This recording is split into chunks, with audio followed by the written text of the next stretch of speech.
Hey everybody, welcome back. Mr. B here. So let's go ahead and talk about another basic stance. Right here, our forward stance. Now, when I'm doing my forward stance, I like to look all 10 toes forward, okay? Boom, pointing it out, okay?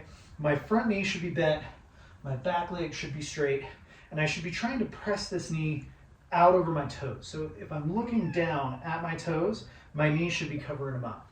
Now, the hard part with your forward stance is trying to get the measurement right. A lot of people will go a little long and this hip will kind of lag behind them, okay? Or you'll go a little too narrow and you look a little wobbly. So the idea is to have a perfect square from the toes in your front to the heel in your back, okay? It should be perfectly square, and you'll feel it.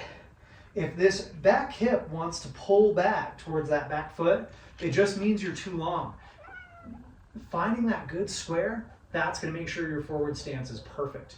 Now, the other thing that you want to make sure that you do, chest is forward, shoulders are forward, very similar to your horse stance. Posture is a big deal.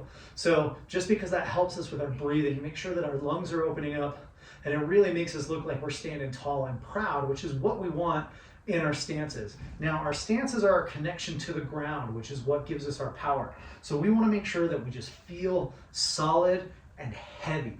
All right, so you should be setting your weight when you're holding this stance. Now, if you're doing a good forward stance, this front leg should be starting to feel a little bit of a burn. And then you should be getting a nice stretch in your calf as well. And those muscles should be starting to fatigue as you're holding. Then from here, you can practice a couple of different things. You can practice some punches. You can practice moving through a kick and then back. Being able to transition from holding still to a very dynamic move and then coming back into your stance is going to be essential for your kata practice as you come up.